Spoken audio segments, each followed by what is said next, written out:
Bonjour, bienvenue sur Parents heureux, enfants heureux. Je suis en présence de Stéphanie Agrin, sexothérapeute. Nous avons déjà rencontré Stéphanie il y a quelque temps pour parler de sexualité pour les enfants de 0 à 6 ans. Et aujourd'hui, nous allons voir la sexualité des 6-12 ans. Il y aura encore une autre vidéo pour les plus de 13 ans. Donc Stéphanie, bonjour. Bonjour. 6-12 ans, qu'est-ce qui se passe? C'est la période de latence, c'est ça? Ah oui, on appelle ça la période de latence. Alors, Freud avait posé ce nom-là. La période de latence, c'est-à-dire que pour nous parents, on a l'impression qu'il ne se passe rien. Alors que pour eux, ils rentrent dans la période de ce qu'on appelle l'homosociabilisation. C'est-à-dire, je me rapproche de ceux du même clan que moi. Je ne vais plus dans la découverte de l'autre sexe, mais je me rapproche des garçons comme moi, des filles comme moi. Je me mets à jouer à des jeux de garçons. Les filles, ça ne m'intéresse pas. Je ne veux pas qu'elles m'approchent. Je ne veux pas de trappe-trappe bisous. Je ne suis pas là-dedans. Je suis dans le concours de celui qui va faire le pipi le plus loin. Voilà. Je suis avec les filles, on met nos robes, on joue encore un peu à la poupée. On s'imagine plus tard femme, on s'imagine avec des enfants. Enfin voilà. Oui. On se projette dans notre vie future, mais avec ceux de notre clan et avec ceux de notre sexe. Ça, c'est dans les grandes lignes. Parce que dans la réalité aujourd'hui, société hypersexuelle, puberté précoce, la période de latence, pour moi aujourd'hui, elle est de 6 à 9 ans. Ah oui, elle est bien raccourcie. Elle est très raccourcie. Et à partir de 9 ans, on rentre déjà dans la pré-puberté. Et à 10 ans, il y a même des jeunes filles qui sont pubères. Oui. Voilà. D'accord.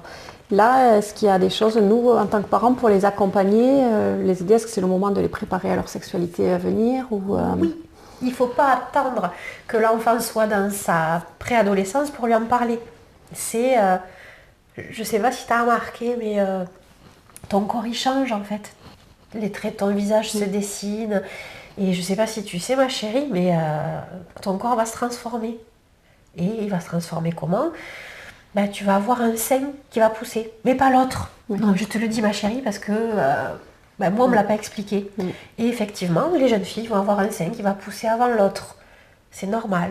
Comme les jeunes garçons vont avoir ce qu'on appelle une poussée mammaire, c'est-à-dire qu'ils vont avoir cette sensation qu'ils ont des seins qui poussent. Oui. C'est normal aussi. Oui. Qu'est-ce qui fait que, pour nous parents, on remarque que l'enfant rentre dans cette période-là, il va avoir les mains, les pieds et le nez qui va grandir d'un seul coup.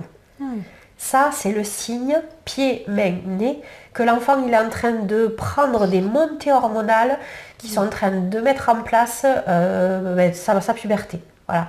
Il y a les poils pubiens pour certains, mais vraiment, nez, pied, main, c'est impressionnant. Quand tu vois qu'il commence à prendre plusieurs, ou qu'elle commence à prendre plusieurs pointures de chaussures, il faut commencer à se poser des questions. D'accord. Et donc ça, c'est à partir de, tu dis, 9-10 ans? Oui, aujourd'hui, 9-10 ans. Ouais. Alors après, il y en a pour qui ça va encore être 11-12 ans, ou peut-être 13 ans. Mais il y a tellement d'hormones, d'oestrogènes dans l'eau que l'on boit que du coup, on se rend compte aujourd'hui que les enfants sont de plus en plus vite dans la période de puberté. Il faut savoir aussi qu'il y a un deuxième facteur qui est très important pour moi de déposer aujourd'hui, c'est les images pornographiques que voient les enfants à l'école primaire. C'est-à-dire que les enfants ont des smartphones avec des connexions à Internet et au primaire, ils voient leur premier film pornographique. Donc le cerveau, lui, va envoyer des informations hormonales au corps qui va déclencher précocement la puberté. Oui. Voilà, il y a ça aussi. Il y a plusieurs facteurs qui font qu'on est dans cette hypersexualité. Ouais. Et que faire si on voit nos enfants en train de regarder un film porno? Ah, ben on en parle. Oui. Encore un cadeau. Encore un cadeau, c'est... c'est quoi un film porno? Ouais, qu'est-ce qu'on redit sur le... Alors moi, ce que j'adore dire, c'est... T'as déjà vu Star Wars? T'as déjà entendu parler de Star Wars, tu vois? Oui, Star Wars. Dark Vador avec son épée, machin et tout. Le porno, c'est la science-fiction du sexe. Voilà, c'est Star Wars. Donc, il y a des gens qui sont payés pour faire des films, tout comme il y a des gens qui ont été payés pour faire Dark Vador. Enfin, moi, je ne les connais pas personnellement, les Star Wars. Mais voilà, donc tu ne croises pas des gens dans la rue avec leurs épées ou quelqu'un en train de faire « je suis ton père ». Non.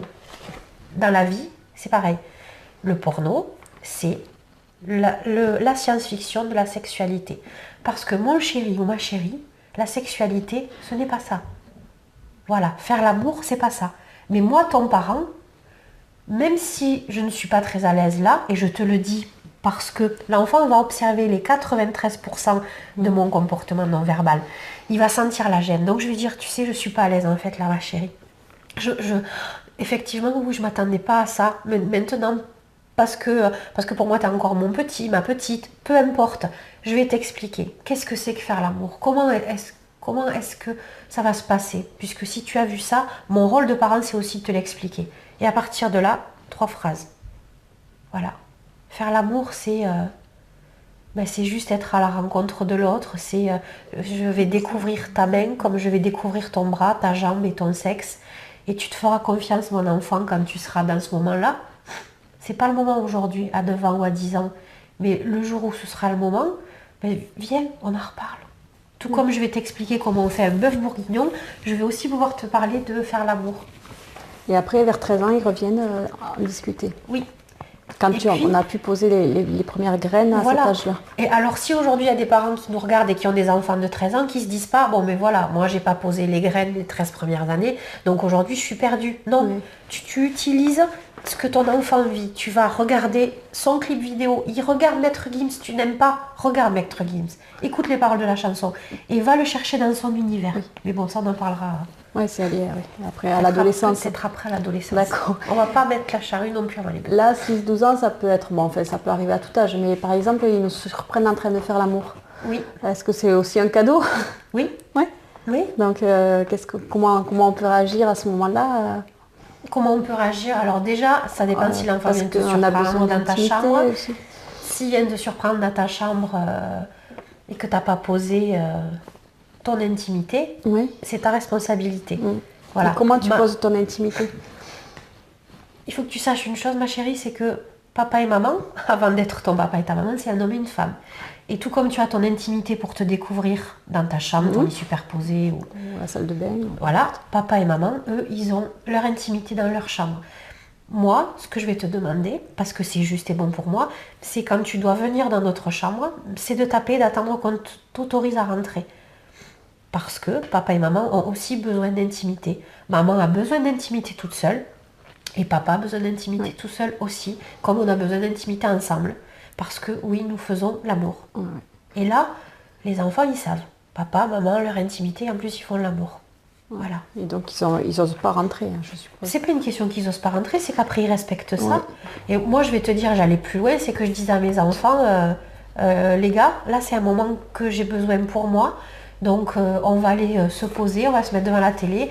Et peut-être, en imaginant que je vais peut-être même faire l'amour. Voilà. Donc, je ne suis pas dispo, là, maintenant. Et ils sont pas choqués, mes enfants. Hein.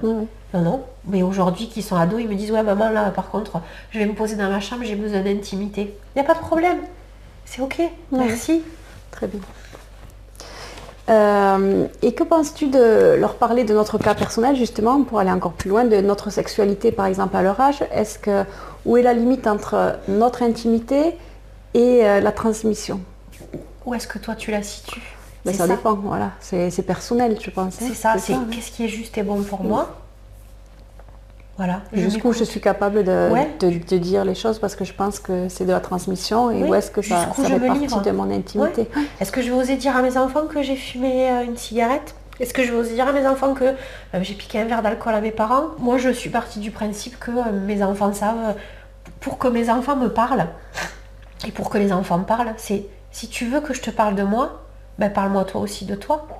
Donc moi, quand c'était la période du premier baiser, je leur ai dit, je me souviendrai toute ma vie de mon premier baiser et je leur ai raconté. Et on était connectés, c'est-à-dire que c'est comme si à ce moment-là on avait le même âge et du coup on a pu parler ensemble et ils m'ont raconté eux comment est-ce qu'ils l'imaginaient et quand ça s'est produit c'est j'étais la première à le savoir. Maman tu sais pas quoi, j'ai fait mon premier bisou, mais c'est limite ça se fête quoi, toutes les premières fois se fêtent. Bien sûr. Donc tu vas parler de ton intimité en fonction de ce que toi tu sens qui est juste pour toi par rapport à tes croyances et tes valeurs. Voilà, ne pas aller au-delà surtout. D'accord. Et donc toi qui es sexothérapeute, tu reçois dans ton cabinet des enfants, des adultes, des ados. Quels sont les principaux troubles pour lesquels ils viennent consulter, ils viennent chez toi? Et est-ce que l'abus sexuel? L'abus sexuel, Ouais. c'est le principal. Ouais, il faut savoir qu'aujourd'hui, j'ai autant d'hommes que de femmes. Ah oui. Ouais, les hommes parlent enfin. Et il y a beaucoup d'hommes qui ont été abusés, mais pour eux, c'était pas possible d'en parler, c'était compliqué. Aujourd'hui, ils s'autorisent en fait à revenir sur ces blessures-là. Donc ça, c'est la première chose. Quand je parle d'abus sexuel, je parle aussi d'abus sexuel quand tu vas chez le gynéco et que t'es pas ok pour qu'il te fasse un toucher vaginal et qu'il le fait quand même parce qu'il faut le faire. C'est Ouais. un abus. Ouais. Donc oui, vraiment, ça sera les abus. Et ensuite, ça va être... Et juste avant d'arriver au deuxième, je te coupe, excusez-moi de te couper. Donc pour éviter ce type d'abus, on revient à ce qu'on avait dit dans la première vidéo, c'est apprendre, pour nous parents, pour apprendre à nos enfants à éviter ce type d'abus, c'est leur apprendre à savoir dire non. Et voilà, on revient sur la bise. Est-ce que c'est juste et bon pour toi? Voilà. Okay. Voilà, si c'est pas juste et bon pour toi, non. T'as 16 ans, ma fille, et tu décides d'aller chez le gynéco parce que tu vas avoir tes premières relations sexuelles, tu n'es pas obligé de passer par l'examen gynécologique si c'est pas ok pour toi. On peut très bien dire non, je viens pour une consultation, j'ai envie de prendre la pilule par exemple, mais je ne veux pas avoir de... Oui, pas pour l'instant. Et si le gynéco te dit oh non, ben, tu changes de gynéco, hein, oui, tout simplement. Être libre de... Oui, parce que mon corps m'appartient, ton corps t'appartient. Et pour les enfants, c'est pareil. Ton corps t'appartient, mon corps m'appartient. Oui. Voilà. Oui, ne pas se laisser impressionner, toujours pareil, soit par la hiérarchie du docteur, de la tante, du grand-père, de n'importe qui. Ouais. Ouais. La seule personne qui compte, c'est moi. Et la seule personne, mon enfant, qui compte, c'est toi. Qui va t'accompagner, c'est toi. Ok. Et ensuite, donc voilà, excusez-moi, donc le deuxième trouble. Le deuxième trouble, c'est pour les hommes, ça va être tout ce qui est lié à l'éjaculation précoce. L'éjaculation précoce qui est donc liée aux premières éjaculations. Tu vois? Ouais. Et on revient à chaque fois travailler avec le petit garçon intérieur pour réussir à guérir l'homme. D'accord. Toutes les bases de la sexualité d'adulte sont sur ce qui s'est passé enfant. Enfant, quel âge? Entre 0 et 12 pour moi, la base elle est donnée. Ouais. Donc par exemple, là, ce serait quoi entre 0 et 12? Qu'est-ce qui peut se passer qui ne s'est pas passé correctement enfin, Il peut se passer tellement de choses. Qu'est-ce qui s'est passé ou qu'est-ce qui s'est pas passé il peut, tu sais, il suffit de dire à un enfant, à une petite fille qui est en train de se toucher, c'est pas bien ce que tu fais, tu es sale. Ou c'est sale, ne mets pas tes doigts là, c'est sale. Et après, elles viennent me voir, elles ont des mycoses. Depuis qu'elles sont adolescentes, elles ont des mycoses, elles ne comprennent pas pourquoi des mycoses et tout. Et quand tu travailles la mycose, tu te rends compte que c'est un champignon, que c'est un parasite. Et puis tu parles avec la personne et en fait, elle se sent sale. Et pourquoi elle se sent sale? Et elle remonte, jusqu'à ce qu'elle arrive à cet événement-là. Oui. On travaille cet événement-là, elle n'a plus de mycose. C'est ce qu'on a pu dire aux enfants. C'est ça. Attention aux mots qui sont posés en fait. Voilà. Et c'est pour ça qu'il vaut mieux dire... Là, tu sais quoi, je suis surprise, je m'interroge, j'ai besoin de prendre quelques minutes et je reviens vers toi. Tu vois? C'est, je m'attendais pas à ça, c'est ok pour moi. Là, laisse-moi prendre quelques minutes et puis on en reparle, voilà. Oui. Plutôt que de se tromper, enfin de dire quelque chose qui n'était pas juste pour nous. Ouais. Oui, parce que avant d'aller parler à l'enfant, parle-toi à toi. Imagine-toi, toi enfant, est-ce que tu aurais voulu qu'on te dise mais tu es sale, c'est pas bien, qu'est-ce que tu fais là? Absolument pas. Donc ne le fais pas en fait à ton enfant. Bien sûr. Ok. Et pour les femmes, voilà, ça va être... c'est ça, c'est des problèmes liés aux abus qu'elles ont pu vivre. Il y a des problèmes de vaginisme aussi, enfin les femmes qui ne peuvent pas être pénétrées. Puis j'ai des problèmes avec des ados aussi, faut pas croire, les ados viennent me voir pour que je leur explique comment faire l'amour. Ça, on en parlera dans la troisième vidéo. Donc, merci Stéphanie pour cette deuxième vidéo sur les 6-12 ans. Merci à toi. Donc, je vous rappelle qu'il y avait une première vidéo pour les 0-6 ans et qu'il va y avoir la prochaine pour les plus de 13 ans. Donc, pensez à vous abonner à ma chaîne YouTube Parents heureux, enfants heureux. Et à très bientôt.